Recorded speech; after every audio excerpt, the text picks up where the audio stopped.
وہ جناب تھانے دار نے 7 10 15 پولیس والے سول کپڑے میں لے کر اسے گھر آئے ہیں. وہ بیچاری عورت کسی کے گھر میں کام کرتی تھی، وہاں سے کام سے جواب ہوا، آنکھ کا آپریشن ہوا، وہ گھر میں لیٹی ہوئی ہے، اس کی بچی بھی ہے. دروازے کو ٹھڈا مارا، اندر آ گئے. اندر سے جناب اس سے گالی گلوچ کی. گالی گلوچ کر کے جناب اس کا بیٹی کا جو لیپ ٹاپ ہوتا ہے وہ، اور ایک موبائل تھا وہ، اور وہ چیزیں لے کر اور تڑی لگا کر چلے گئے. کہتے تھانے آ. ایک غریب آدمی کے ساتھ ایسا ہو جائے اس ملک میں تو وہ پھر تھانے کیسے جائے؟ اس لیے میرے دوستو، ہمیں ہر وقت اپنی اولاد کے لیے دعا کرنی ہے. وہ بیچاری روتی ہوئی بھاگتی ہوئی آئی کہ ہمارے ساتھ یہ ہو گیا.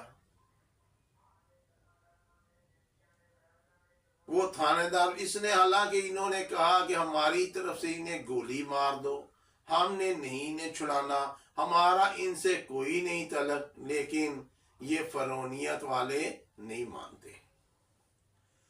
اس لیے میرے نبی سرکار صلی اللہ علیہ وسلم نے یہ دعا دی ہے، جب صبح ہر نماز کے بعد یا صبح شام آپ نے اس کو 15 دفعہ، میرے سرکار نے تو کہا ایک دفعہ ہی پڑھ لو، بسم اللہ علی دینی و نفسی و والدی و اہلی و مالی.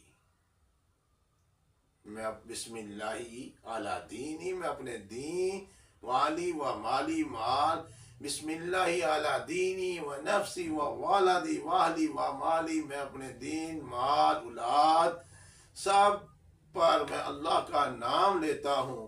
تو میرا پھر اللہ کا جب نام آپ نے ان پر لے لیا تو پھر میرے اللہ کا کام ہے اس پر حفاظت کرنا. بسم اللہ علی دینی و نفسی و والدی و اہلی و مالی. آپ کے مال کی بھی حفاظت ہوگی، آپ کے ایمان کی بھی حفاظت ہوگی، آپ کی اولاد کی بھی حفاظت ہوگی. کسی قسم کا شر نہیں پھیلے گا اور کسی قسم کا حادثہ نہیں ہوگا. یقین سے آپ نے صبح شام اسے 15 دفعہ پڑھنا ہے. 15 دفعہ اس لیے کہ ایک دفعہ آپ نے پڑھا ذرا سوچ ادھر ادھر تھی، دوسری دفعہ پڑھا ذرا اور گہرائی میں گئے، تیسری دفعہ پڑھا اور گہرائی میں گئے. جتنا اللہ کے ساتھ گہرائی میں جاؤ گے اتنا ہی فائدہ ہوگا. دوسرے نمبر پہ جن کے بچے راہ راست سے الجھ گئے ہیں، آپ نے وہ سوئے ہوئے ہیں تو آپ نے ان کے سرانے نماز پڑھ کے فجر کی یا عشاء کی یا کسی ٹائم ایک تسبیح جب سوئے ہوئے ہیں اس کے سرانے بیٹھ کر اللہم نجعلک فی نحورہم نعوذ بک من شرورہم، اللہم نجعلک فی نحورہم نعوذ بک من شرورہم. آپ نے یہ ایک تسبیح پڑھنی ہے اس کے سرانے بیٹھ کے. جب آپ نے یہ پڑھ لینی ہے تو انشاءاللہ تعالی وہ راہ راست پر آنا شروع ہو جائے گا کہ میرے اللہ، اللہم نجعلک فی نحورہم نعوذ بک من شرورہم. ایک تسبیح اس کے سرانے اول آخر 3 دفعہ یا 5 دفعہ یا 7 دفعہ درود پاک پڑھ لیا کریں. اسی طرح چند دن پہلے ایک بچہ 20 22 سال کا بچہ، جب انسان لالچ میں آتا ہے نا تو پھر وہ یہ جو درندے ہوتے ہیں، یہ ان بھیڑیے وہ ہوتے ہیں، وہ لالچیوں کو پکڑتے ہیں، انہیں سبز باغ دکھاتے ہیں. اس بچے کو بھی ایک پولیس والا تھانہ ٹھوکر کے پاس ہے، اس نے کہا آ تجھے پولیس میں بھرتی کرا دوں. جناب لے گیا، وہاں پہ اسے پیسے لیتے رہے، اسے آئس کا نشہ کرا کے 3 مہینے اپنے کام کراتے رہے. 4 ساڑھے 4 لاکھ بھی لے لیا. وہ اسے نہ روٹی دی نہ پانی، گھر کے کام کرواتے رہے. ایسے تیلا ہو گیا، پھر وہاں سے بھاگ کر آیا. اب وہ فرعون پتہ نہیں کتنے لوگوں کو ایسے جھانسا دیتا ہوگا. جو بچیاں جو بچے، اس لیے میں کہتا ہوں فرش والے سے زیادہ عرش والوں کے ساتھ، عرش والے کے ساتھ تعلق رکھو، فرش والوں سے تعلق نہ رکھو، عرش والے سے تعلق جوڑو، اپنے بچوں کو ہمیشہ طاقتور بناؤ۔ آپ نے دیکھا نہیں کہ پٹھان ہے، اس کے 5 بچے ہیں، 7 بچے ہیں، 3 بیوی ہیں، 12 بچے ہیں، نماز پڑھیں گے ٹائم پہ، ہر ایک نے کسی نے مونگ پھلی کی ریڑھی لگائی ہے، کسی کو جوتی پالش کر رہا ہے، کوئی جناب عالی اپنا کاوا بیچ رہا ہے، لیکن طاقتور ہے اندرونی طور پہ۔ ہم اندرونی طور پر طاقتور نہیں رہے، ہم لالچی ہو گئے ہیں۔ ہمیں جب کوئی سبز خواب دکھاتا ہے کہ یہ پیسے تھوڑے سے دو، اتنا کاروبار ہو جائے گا، آؤ تجھے جاب دو، ہمارا اکثر بچیاں اور بچے اپنا آپ گوا بیٹھتے ہیں، بچیاں عزت گوا بیٹھتی ہیں۔